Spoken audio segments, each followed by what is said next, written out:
हां.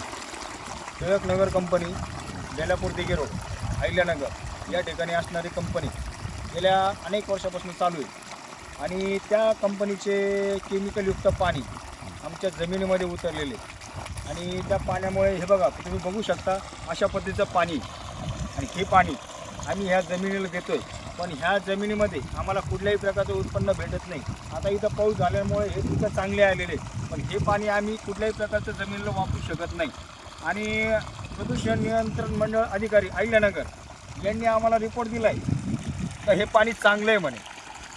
बघू शकता तुम्ही, हे रिपोर्ट असे दिले तर हे पाणी जमिनीसाठी योग्य आहे.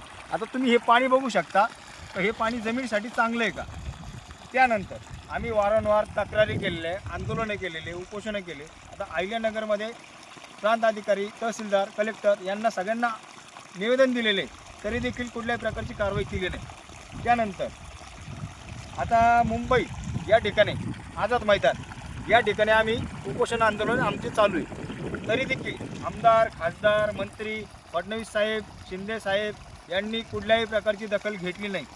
आता हे सरकार हिंदुत्ववादी सरकार असून तरी देखील, आता हिंदुत्ववादी सरकार असून देखील समजा आम्ही हिंदू आहे, तरी देखील ह्या हिंदूला न्याय भेटत नाही. आता आम्ही न्याय मागायचा कोणाला. या हिंदूंवर अन्याय होऊ राहिला आणि हे शेतकरी आता यांनी जायचं कुठं. आता बघू शकता तुम्ही, आता हे तर झालं. आता आम्ही जवळजवळ 11/8/2025 या तारखेपासून उपोषण आंदोलन चालू आहे. आज जवळजवळ आज 21 तारीख आहे, तरी देखील कुठल्याही प्रकारची शासनाने दखल घेतली नाही. आणि प्लस राहिला मुद्दा, हे प्रदूषण नियंत्रण मंडळ अधिकारी हे सगळं भ्रष्ट असल्यामुळे हे सगळे रिपोर्ट खोटे दाखवून प्रशासनाची व या शेतकऱ्यांची फसवणूक करण्यात येऊ राहिली. आणि ह्या शेतकऱ्यांना लवकरात लवकर न्याय भेटण्यात यावा आणि ही दखल सत्तेत असलेले जे समजा भाजप सरकार यांनी दखल घेण्यात यावी आणि या शेतकऱ्याला लवकरात लवकर न्याय देण्यात यावा अशी विनंती या शेतकऱ्यांकडून बेलापूर दिघे रोड ग्रामस्थ शेतकरी गणेश मेत्रे यांनी पत्रकार परिषदेमध्ये सांगितलेलं आहे आणि याची दखल घेण्यात यावी. धन्यवाद. अशा प्रकारचं हे लाल पाणी, आता हे लाल पाणी आम्ही जमिनीसाठी कसं वापरायचं आणि गायांना कसं पाजायचं, या पाण्यामुळे आरोग्याला सुद्धा धोका निर्माण झालेला आहे. आणि हे वयोवृद्ध व्यक्ती यांना दम्याचा त्रास होतो आहे आणि गायासुद्धा आमच्या या पाण्यामुळे मरू लागले. कारण आम्हाला पिण्याचं पाणी कंपनी देत आहे, पण आता हे पाणी आम्ही गायांना कसं पिण्यासाठी द्यायचं, बरोबर आहे का नाही. आणि ह्या शेतकऱ्यांना लवकरात लवकर न्याय भेटण्यात यावा आणि याची शासनाने लवकरात लवकर दखल घेण्यात यावी. आणि ही जी प्रदूषण नियंत्रण मंडळ अधिकारी जे आहेत यांच्यावर लवकरात लवकर कारवाई करण्यात यावी. कारण हे खोटे रिपोर्ट दाखवून या शासनाची आणि शेतकऱ्यांची दिशाभूल करण्याचं काम करत आहे. आणि लवकरात लवकर हे शेतकरी आणि आपले प्रदूषण नियंत्रण मंडळ अधिकारी यांना बॉडीवरून बरखास्त करण्यात यावे आणि यांच्यावर लवकरात लवकर कारवाई करण्यात यावी. कारण हे शेतकऱ्याची फसवणूक करत आहे. डायरेक्ट अशा पद्धतीचं पाणी असून देखील सुद्धा म्हणतात की हे पाणी चांगलं आहे. आता तुम्ही बघू शकता लाईव्ह, हे पाणी असं पाणी आहे शेतकऱ्यांनी कसं जमिनीला द्यायचं आणि गायांना पाजायचं. धन्यवाद. टिळकनगर कंपनीमुळे आता तुम्हाला आधी बोरवेलमधलं पाणी दाखवलं, आता विहिरीमधलं पाणी तुम्ही बघू शकता.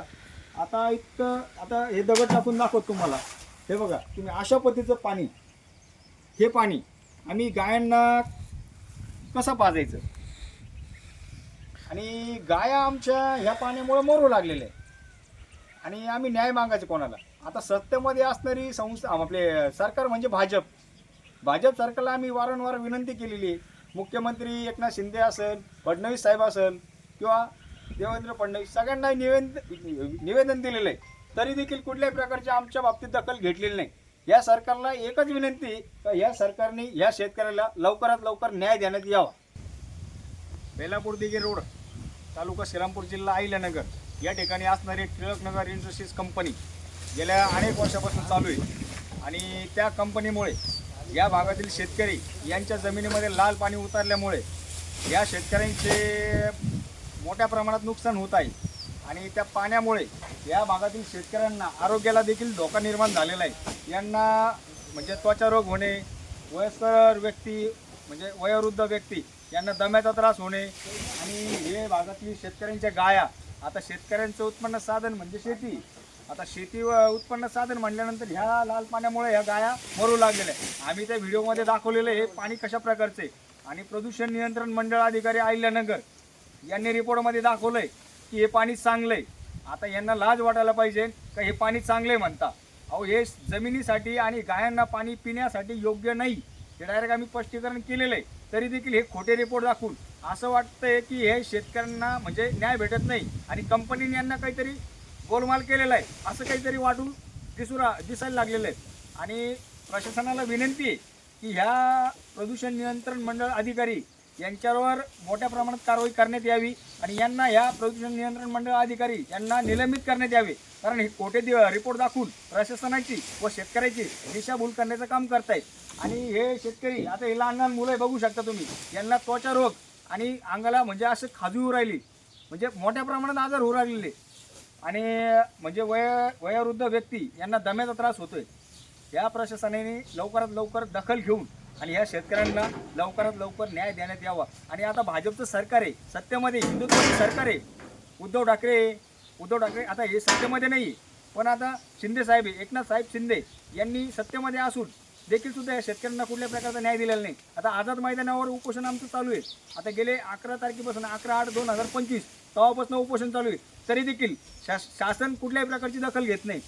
शासनाने लवकरात लवकर दखल घेऊन आणि ह्या शेतकऱ्यांना लवकरात लवकर न्याय देण्यात यावा आणि ह्या शेतकऱ्यांना 1997 पासून झालेलं नुकसान भरपाई ह्या शेतकऱ्यांना देण्यात यावी. आणि प्लस इथून पुढे या शेतकऱ्यांच्या मुलांना लवकरात लवकर कामावर घेण्यात यावी या कंपनीमार्फत. धन्यवाद.